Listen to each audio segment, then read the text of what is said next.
7 विषय गणित प्रकरण 9 તેમાં આજે આપણે પ્રકરણ 9 પરિમિતિ અને ક્ષેત્રફળ તેમાં આજે આપણે ઉદાહરણ 7 દેખીશું 10 સેમી વ્યાસવાળા વર્તુળનો પરિઘ કેટલો જેમાં પાઈ બરાબર 3.14 આપણને લેવાનું કીધું છે તો સાદી ભાષામાં આપણે જો વર્તુળનો વ્યાસ આપણને કેટલો આપ્યો છે 10 સેમી તો d બરાબર કેટલું થાય 10 સેમી કેટલું થાય 10 સેમી તો 10 સેમીને વર્તુળનો પરિઘ શોધવાનું સૂત્ર છે વર્તુળનો પરિઘ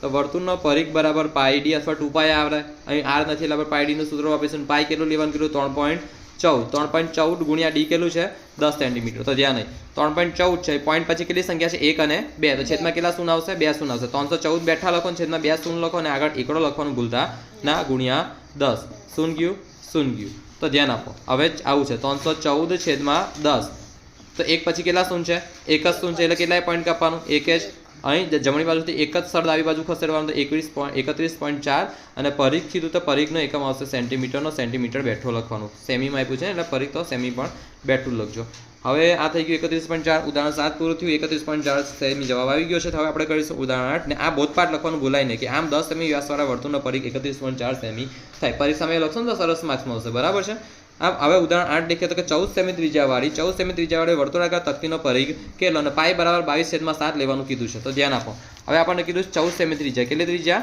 14 સેમી જો હવે r છે r ને અંગ્રેજીમાં શું કહેવાય રેડિયસ શું કહેવાય રેડિયસ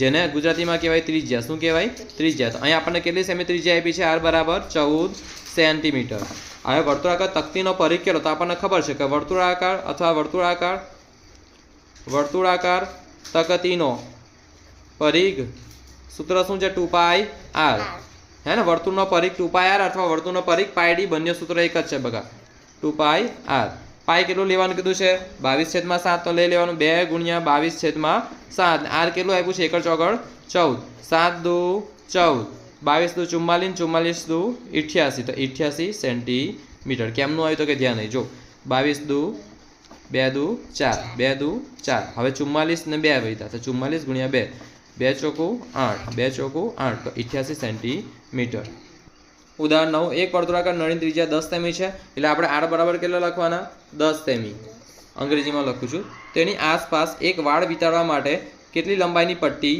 જોઈશે એ તે નળીની આસપાસ એક વાળ વિતાડવા માટે કેટલી લંબાઈની પટ્ટી જોઈશે જે પાઈ બરાબર શું કીધું 3.14 તો અહીં પણ પરિઘત સૂત્ર આવશે આપણને ખબર છે નળીનો પરિઘ બરાબર જો r આપ્યું એટલે 2πr સૂત્ર મૂકી દેવાનું 2 ગુણ્યા પાઈ કેટલું કીધું છે 3.14 ગુણ્યા r કેટલું છે એકડે મીંડે 10 સાદી ભાષામાં 2 ગુણ્યા 3.14 ને 314 છેદમાં 100 રીતે લખાય કેમ પોઈન્ટ પછી કેટલી સંખ્યા છે 1 2 તો અહીં પણ 1 2 શૂન્ય મૂકી દેવાના ગુણ્યા 10 શૂન્ય ગયું આટલો મત પડી હવે કરો 314 ગુણ્યા 2 ભાગ્યા 10 તો 314 ભાગ્યા 2 કરીએ 2 એકુ 2 3 માંથી 2 જાય તો 1 હવે એકડ એકને બેઠું ઉતાર્યું તો કે 2 પંચા 10 11 માંથી 10 જાય તો 1 ચોગડે 4 ને બેઠા ઉતાર્યા તો કે 2 સત્તા 14 માંથી 14 જાય તો 0 0 તો 157 આયા કેટલા આયા માય મિસ્ટેક ભાગાકાર કેટલા 117 આ તો મેં ભાગાકાર કર્યા ખરેખર ગુણાકાર કરવાનો હતા ચાલો ગુણાકાર કરી નાખીએ 314 ગુણ્યા 2 2 ચોકું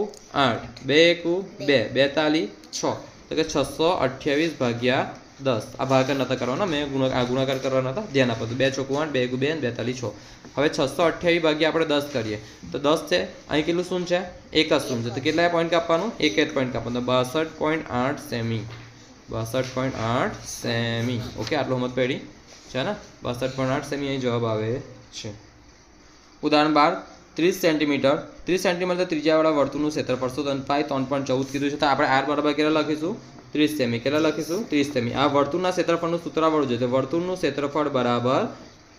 ક્ષેત્રફળ બરાબર પાયાનો વર્ગ જ્યાં પાઈ કેટલું લેવાનું કીધું 3.14 તો કે 3.14 હવે r નો વર્ગ r કેટલા છે 30 તો કે 30 નો વર્ગ એટલે 30 ગુણ્યા 30 હવે 3.14 ના પણ લખાય 314 છેદમાં 100 ગુણ્યા 30 ગુણ્યા 30 અથવા 43 9 ને 2 જૂન શૂન્ય મૂકી દેવાના થઈ ગયું ને 43 9 ને 2 શૂન્ય બેઠા મૂકવાના શૂન્ય ગયું કરો 314 ગુણ્યા 9 9 ચોકું 36 6 વધી 3 9 એકુ 9 9 એકુ 9 ને 3 12 12 2 વધી 1 9 તાલી 27 27 ને 1 28 તો કેટલું આવ્યું 28 26 સેમીનો વર્ગ 28 26 સેમીનો વર્ગ એક વર્તુળાકાર ભાગનો વ્યાસ 9.8 મીટર છે, તેનું ક્ષેત્રફળ ગણો. હવે આપણે જો વર્તુળનું ક્ષેત્રફળનું સૂત્ર આપણને ખબર છે કે વર્તુળનું ક્ષેત્રફળ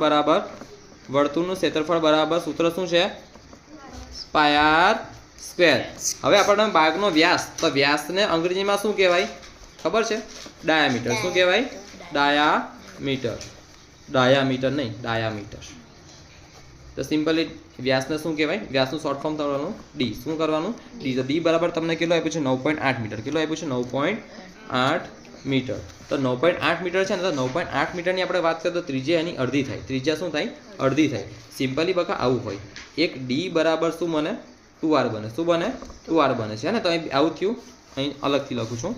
ડી બરાબર 2r. એટલે નવું આવું કહેવાય માટે ડી બરાબર 2 ગુણ્યા r.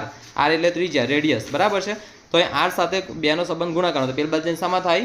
ભાગાકારમાં. તો માટે ડી છેદમાં 2 બરાબર r, અથવા આવું પણ લખાય r બરાબર ડી છેદમાં 2.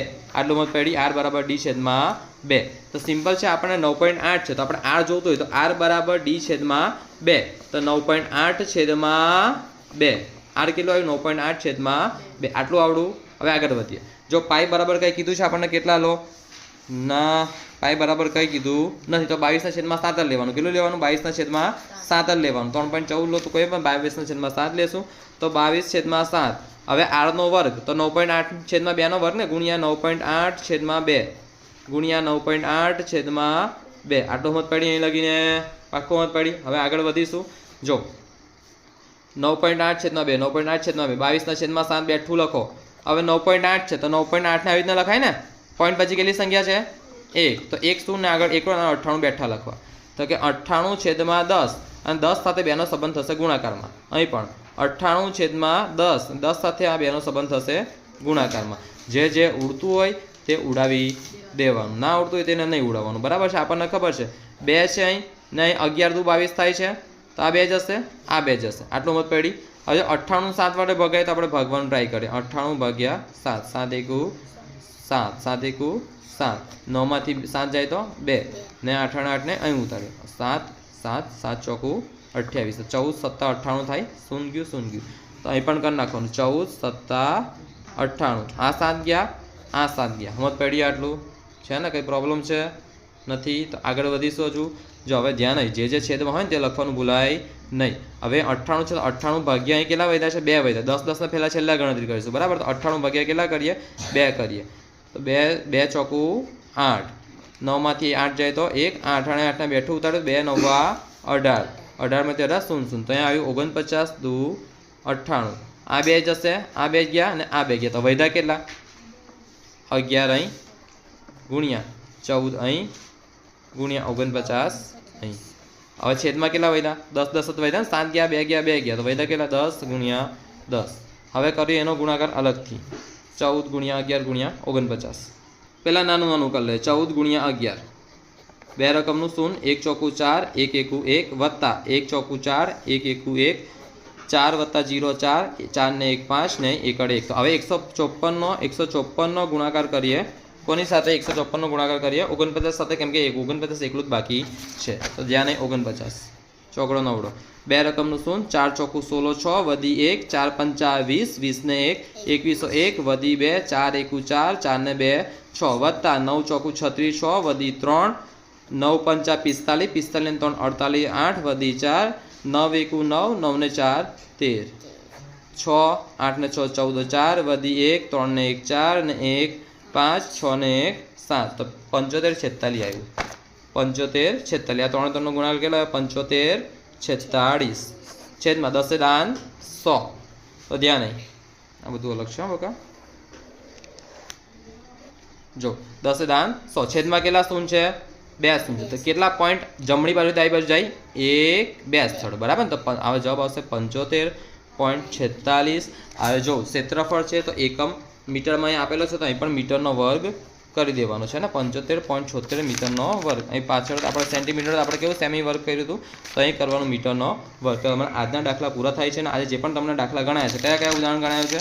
તો કે ઉદાહરણ 7 ગણાયું છે.